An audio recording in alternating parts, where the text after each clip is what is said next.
Hello, my beautiful, gorgeous dance baby, and welcome to another episode of More Than Dance.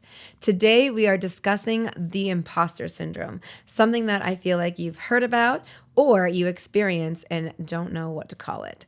So just picture yourself going to the dance studio and you're in a room surrounded by all types of people, really. And for whatever reason, you're stuck on yourself and you're thinking, oh my gosh, I'm too old for this. I'm not in the right room. This level isn't for me. It's too hard for me. People are looking at me. I must be doing it wrong. It's the feeling of everyone's doing it and you think you are not. It's the feeling like, did I make a mistake by showing up here or by doing this or by trying this?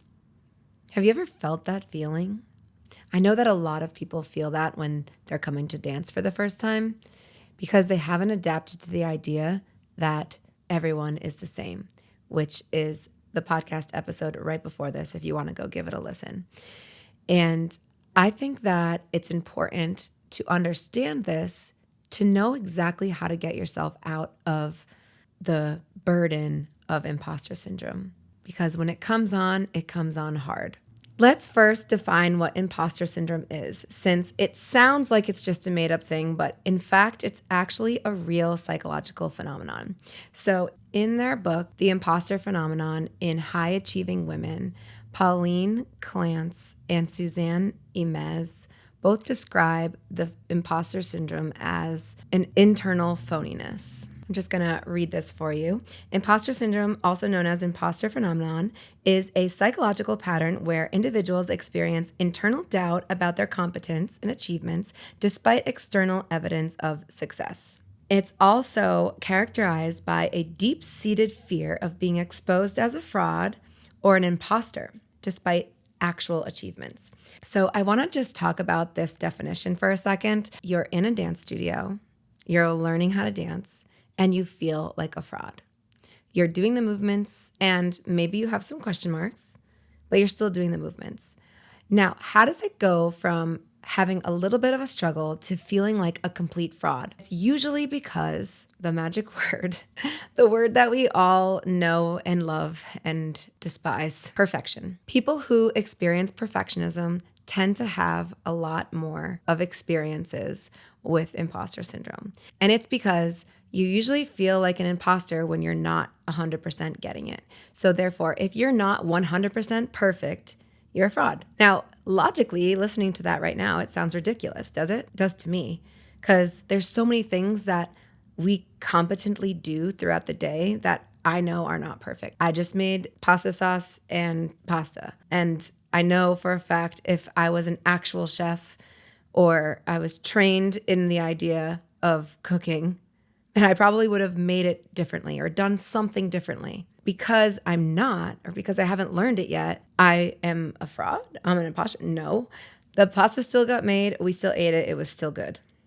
Just the same as when you're dancing, even if it's not perfect, you're still dancing. It's not a fraudulent behavior. It's still there and it's still you. It's still part of you. And, okay, it might not be perfect yet. And that's okay. So how do we go from experiencing the idea of wanting to be perfect at something to being okay not being perfect at something? Well, first, our body just rejects it completely. And it's like, no, there's no other way. I will not do that unless I'm perfect at it. There's a lot of questioning that will go on.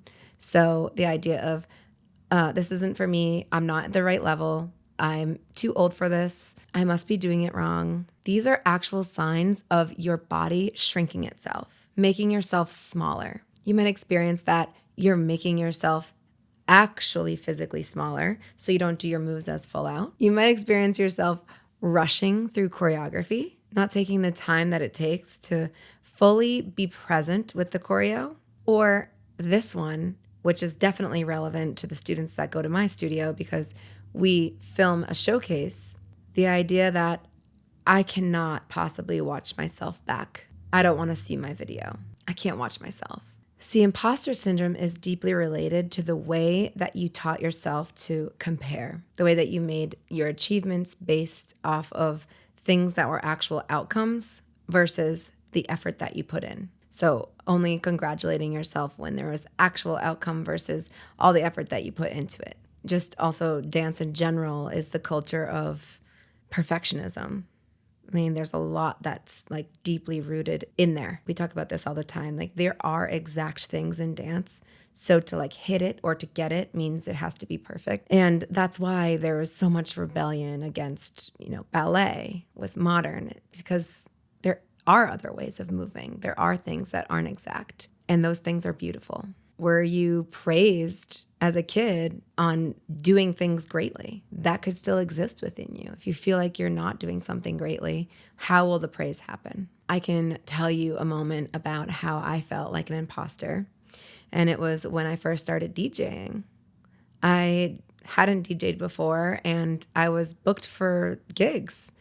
And it was really like, oh my gosh, like one, I had this weird idea that like because I wasn't a male, like I wasn't going to get booked. I don't know why I had that in my head. Now that I think about that, that's like so fucked up. Because in fact, I do get booked so often by couples that are so excited to have a woman DJ. And that was just a big surprise to me. And I was letting myself hide from the world with that thought. The same way imposter syndrome is allowing you to hide from the world by not using and utilizing talents that are yours and could be yours more deeply. So when I started DJing, it was like, oh gosh, like one, if you've heard my DJ story, episode 6, you'll know, like I didn't know what I was doing when I first started. So it felt like, oh my gosh, how could I possibly be doing this right now? I don't know everything there is to know about DJing. And I still don't know everything there is to know about DJing. I am constantly learning, just the same as I am with dance. How could I expect myself to know everything there is to learn if there's so much more to learn? And I still dance and I still DJ and I still accept that there is more to learn.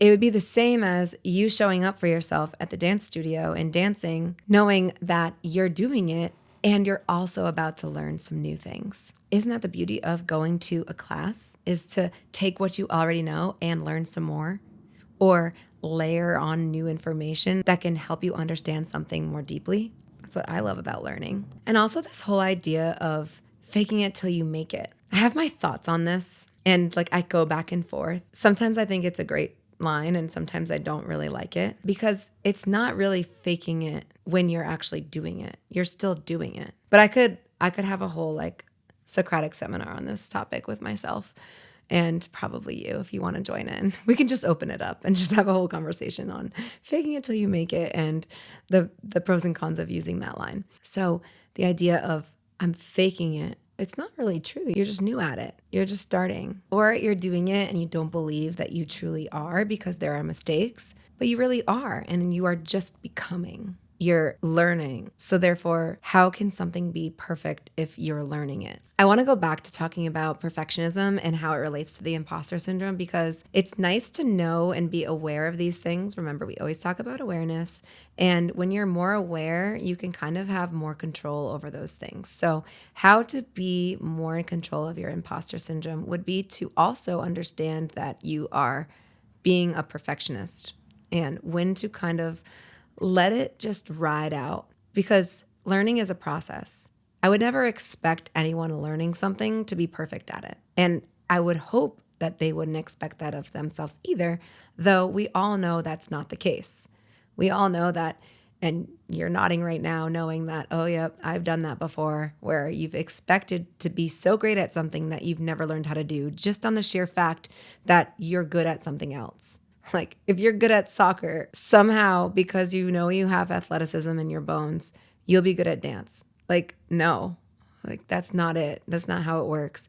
Or even like a gymnast, for example, like, oh, I'm a gymnast, so like I'll probably be good at this.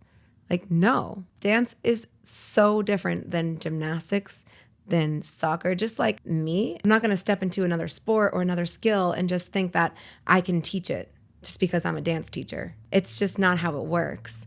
And I can't tell you, I mean, logically, like we think this, but then once we get doing it, we think that like based on evidence that like we've done other things, we should be able to do this too. And it's like not understanding the depth of knowledge that we get to learn when we're learning something new. And so I always think about this in terms of like a giant iceberg, and like what we see is the tip of the iceberg. It's above the water, and the knowledge and the skills that we need, all the base fundamentals, are underneath it. And all those things are maybe years of practice, hours of practice to get just what you see on the outside. So sometimes like I'll catch myself and I'll like maybe like hop on like my dad's piano and just be like, oh, teach me something, just because I want to be able to do it. And then I'll realize, okay, Chrissy, like don't expect yourself to just pick this up. This is like a skill that someone has spent time learning. So to give that skill respect,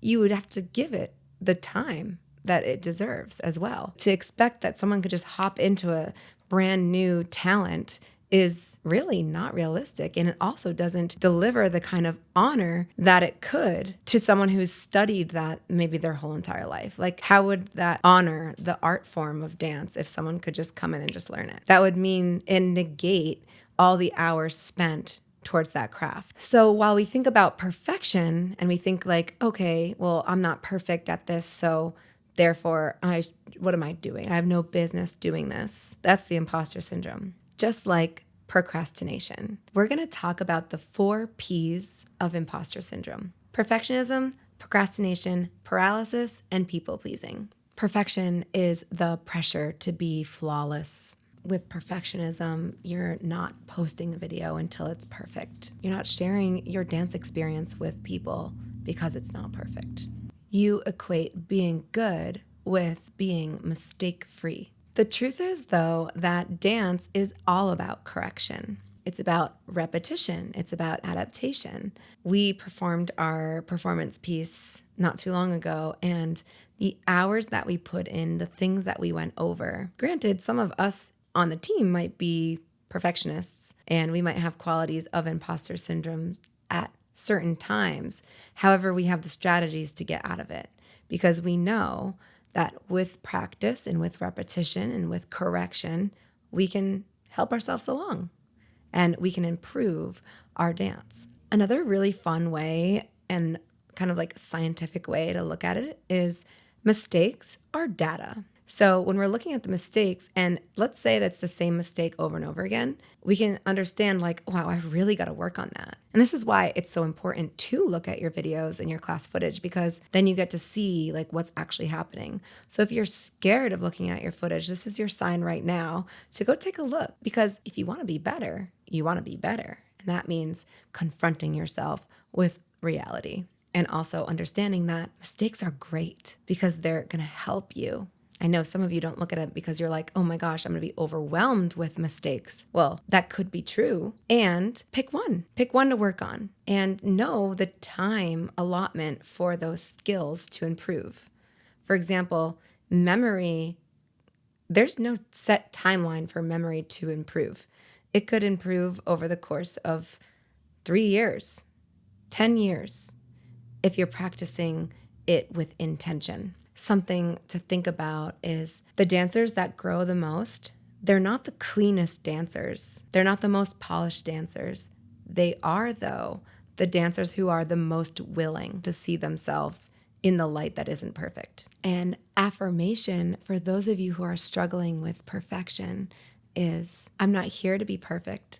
I'm here to expand. So how does procrastination seep its way through and make us feel like we are imposters? Procrastination is the easiest way to delay your greatness. And procrastinators, they're chronically avoiding tasks that are difficult. Avoidance. It's knowing that there's something that's hard to do and not doing it at all, because that confrontation of it's hard and I'm not good enough yet for it.